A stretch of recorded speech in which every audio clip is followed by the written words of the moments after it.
আসছি খুলনা জেলার পাইকগাছা থানার দেলুটি ইউনিয়নের দারুণ মল্লিক গ্রামে কৃষক রঞ্জিত মল্লিকের ক্ষেতে আমরা তার ক্ষেত পরিদর্শন করব। তার আগে আমরা আমাদের কৃষক রঞ্জিত মল্লিক এবং আমাদের যে বীজ বিক্রেতা আলবি বীজ ভান্ডারের প্রোপাইটার জনাব সেলিম গাজী এখানে উপস্থিত আছেন, সাথে অন্যান্য কৃষক ভাইরা উপস্থিত আছেন। আমরা তাদের সঙ্গে কথা বলবো। প্রথমেই আমরা কথা বলি কৃষক রঞ্জিত দাদার সাথে। রঞ্জিত দা কেমন আছেন? ভালো ভালো তো ভাই, আলহামদুলিল্লাহ। তো আপনার ক্ষেতে আপনি কোন জাতের তরমুজ লাগিয়েছেন? এটি হচ্ছে dragon king. Dragon king. Dragon king, diamond seed agro লিমিটেডের ডায়মন্ড ড্রাগন কিং। তো আপনার ক্ষেতের ফলের অবস্থা কি? অবস্থা এই তো আমি সর্বপ্রথম লাগালাম, সেলিম ভাই বীজ দিলেন উনি। জি, দেওয়ার পরে লাগানো এই ক্ষেতের বয়স এই ফল সহ দিয়ে 2 মাস। 2 মাস 60 দিন। হ্যাঁ 60 দিন। হুম। আর এই পানি অভাবে এই পর্যন্ত এই দাঁড়াইছে এই। তো আপনার ক্ষেতে কত কেজি ওজনের ফল আছে? আর বর্তমান তো 8 কেজি 9 কেজি ফল তো আছে। আমি কয়েকটা ফল দেখছি, আমার ধারণা এই ফলগুলো 10 কেজি পার হয়ে গেছে। আমি যাই হোক অনুমানের পরে বলা। হ্যাঁ, সম্মানিত দর্শক, উনি যেটা বলছেন ওনার ক্ষেতে অ্যাভেলেবেল 8 কেজি 9 কেজি 10 কেজি ফল আছে। আমি কয়েকটা ফল দেখছি যেগুলা অলরেডি 10 কেজি, আমার ধারণা 10-11 কেজিও পার হতে পারে। তো এখানে ক্ষেতের অবস্থা আলহামদুলিল্লাহ খুবই ভালো। এটা আমি একা বলছি না, আশেপাশে কৃষক যারা আছেন তারা বলছেন। তো আমার সামনে 3 জন কৃষক আছেন। দাদা আপনার নাম কি? জয়ন্ত রায়। জয়ন্ত রায়। আপনি? স্বরূপ রায়। জি জি, চিন্ময় হালদার। চিন্ময় হালদার। আপনারা ভালো আছেন? ভালো আছেন? আলহামদুলিল্লাহ আমি ভালো আছি। মনে অলরেডি পরিচয় পেয়ে গেছেন, আমি হচ্ছি ডায়মন্ড সিড অ্যাগ্রো লিমিটেডের এরিয়া ম্যানেজার মহিউদ্দিন বুলবুল। তো আপনাদের যে কৃষক বা আমার কৃষক যিনি রঞ্জিত দাদা, ওনার ক্ষেত আমি দেখছি আমার আগে থেকে আপনারা দেখছেন। তো আপনারা কেমন দেখছেন? খুবই ভালো, খুবই ভালো। তারপরে দেখছে আমরা তো আগে কোনোদিন এইসব বীজ লাগাইনি, এবছর আমার কাকু লাগাইছে এবং আমরাও সেই সামনে আমরা এই বীজ লাগাবো, তাই সেই ইচ্ছা করে আমরা এই আপনাদের দ্বারা আইছি যাতে আমরা বীজটা ভালো পাই, যাতে কৃষক বাঁচে, আপনারা সেই দিক লক্ষ্য করেন। ভালো ফলন পাই। কিছু কিছু কৃষকের সঙ্গে কথা বলছি। এই মাঠে আমার ধারণা অনুযায়ী চ্যাম্পিয়নের কিছু ক্ষেত আছে, সাকুরার কিছু ক্ষেত আছে, রিজেন্ট টুর কিছু ক্ষেত আছে। আমি আশা করবো সবারটা ভালো হয়েছে।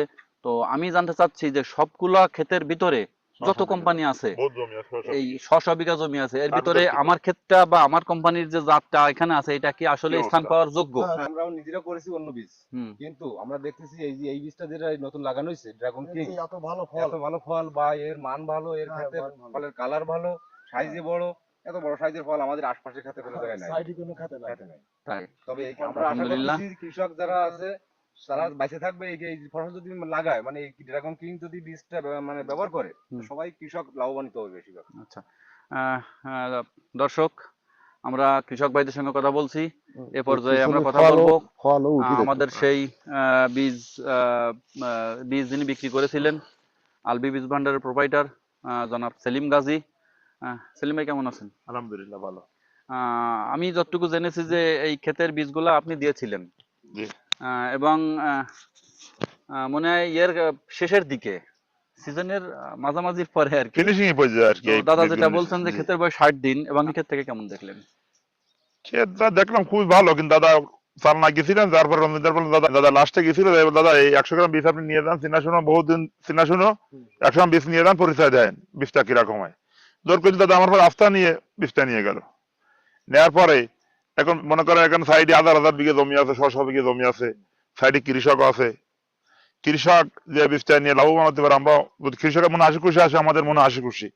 এই বীজটা আপডেট, এই বীজটা মনে করেন অনেক বীজ আছে, মাল আছে, নাম বলবো না, পাখি গেলে সাদা হয়ে যায়, কিন্তু এই বীজটা পাকার পরে রং কালার কাঁচা থাকে। আর যে কালার কাঁচা থাকে, বাজার খারাপ হলে 15 দিন খেতে দেখা যায়, গায়ে জ্বালা থাকে না। আর যে কাস্টমার কিনবে ওই কাস্টমারও 15 দিন রেখে বেচতে পারে। বর্তমান দেখা যায় এই 22 নম্বরে বিভিন্ন এলাকা বিভিন্ন বীজ লাগাইছে, কিন্তু যে বীজটা মানুষ ব্যবহার না করে কৃষক, ওই জিনিসের মাঝে আস্থা আসে না। কারণ 1 বিঘা জমি করতে হলে 40-45 হাজার টাকা খরচ, কিন্তু একটা থামকো কোন বীজ কিনতে পারে না। কি বীজটা দাদারে আমি আস্থা ভাবে দিছিলাম, আল্লাহর ইচ্ছায় সব কৃষকের মন হাসি খুশি দেখা যায়, বা বীজটার পরে মানুষ আগ্রহশীল আছে। সাইডে অনেক কৃষক আছে বা সাইডে অনেক জমি আছে, সবাই ক্ষেতের পরেই লক্ষ্য আছে।